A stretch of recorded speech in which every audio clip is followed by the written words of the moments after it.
한국교회는 1990년대 이후 교인의 수평 이동이 부쩍 늘었습니다.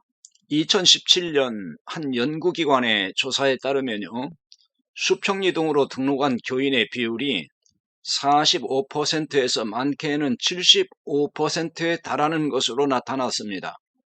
이런 통계는 교회를 옮겨 다니는 교인이 아주 많다는 걸 의미합니다. 그리고 한 교회에 등록하면 평생 다녀야 한다는 의식이 무너졌다는 것을 나타냅니다. 특히 코로나19가 터지고 온라인 예배를 드리면서 더 가속화하고 있죠. 유튜브 영상에 접속하여 예배를 드리다 보면 다른 교회 설교 영상이 유튜브 알고리즘에 의해 연결되거든요. 그래서 다른 교회 설교 영상을 접할 기회가 많아지게 되고 그 영향을 적지 않게 받습니다. 그러므로 다니던 교회에서 힘들어하는 교인이라면 교회를 떠날 가망성이 높아진다는 점입니다. 교인이 다니던 교회를 떠나는 이유는 아주 다양합니다. 교회에 대한 실망에서 교회를 떠난 속칭 가난한 교인이 무려 200만 명은 될 것이라고 교계 여러 언론에서 보도한 바 있죠. 교회에 대한 실망한 교인이 이렇게 많다는 것으로 이해할 수 있습니다. 하지만 이 숫자는 빙산의 일각일 것입니다. 교회 실망의 구체적인 사례를 살펴보면 목회자의 비윤리성과 목회자의 전행, 또 교회 재정의 불투명성에 이르기까지 한둘이 아니지요. 물론 목회자의 문제만이 아닌 장로의 문제도 있고 교인들의 알력이나 분쟁 등도 적지 않습니다. 이런 부정적 요인들이 교회를 떠나게 만듭니다.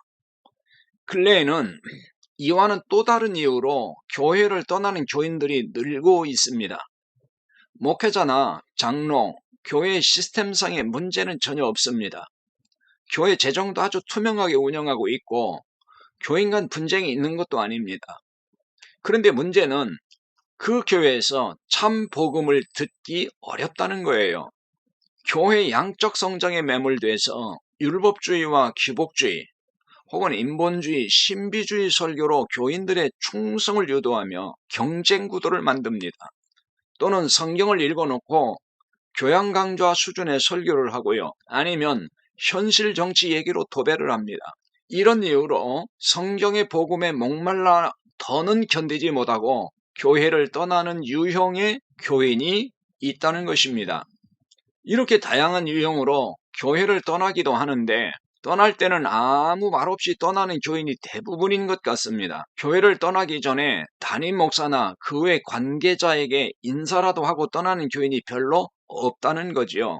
멀리 이사하여 교회를 옮기는 일 외에는 슬그머니 교회를 떠납니다. 물론 다니던 교회가 싫어서 떠나는 마당에 인사까지 하고 교회를 떠나기는 쉽지 않을 것입니다. 조용히 떠나는 것이 상책이라고 생각할 수 있죠. 어쩌면 담임 목사나 교회 측에서도 교회가 싫으면 말없이 떠나주기를 바라는지도 모릅니다. 어떤 이유가 되든 아무 말도 없이 사라지듯 교회를 떠나는 게 마땅한 것일까요? 이런 식으로 교회를 떠나고 옮겨 다니는 게 그리스도인의 예절이라고 할 수 있을까요? 또한 담임 목사나 교회에서도 교인이 교회가 싫으면 조용히 떠나주기를 바라는 게 바른 생각일까요? 교회를 떠나는 교인도 떠나주기를 바라는 목회자나 교인도 공통점이 있죠. 그것은 모두 예수님을 구원의 주님으로 믿는다는 사람이라는 점입니다. 이들은 모두 예수님을 사랑한다고 하고 교인은 예수님의 사랑을 실천해야 하고 교인들은 서로 사랑해야 한다는 말을 아주 입버릇처럼 합니다. 그렇다면 사이가 좋은 관계였든지 사이가 나쁜 관계였든지 사랑할 대상이 아닌가요? 교인이 슬그머니 교회를 떠나고 교회도 이렇게 조용히 나가기를 바란다면 늘 말했던 사랑은 의미 없이 울리는 꽹과리 소리에 불과했다는 것이 아닐 수 없습니다. 예수님을 구원의 주님으로 믿는 사람이었다면 어떤 이유로 떠나든 간에 서로 인사라도 하고 축복해야 할 것 아니겠습니까? 특히 장로나 권사의 직분이라도 있다면 더 그래야 합니다. 떠날 때는 교인들과 목회자에게 떠나는 이유를 말하고 최소한 문자 메시지를 통해서라도 인사를 해야 옳지 않겠어요? 그리고 목회자와 교인은 이들에게 축복해야 합니다. 어떤 이유로 떠나든지 떠나는 교인에게 악담하거나 정죄하지 말아야 합니다.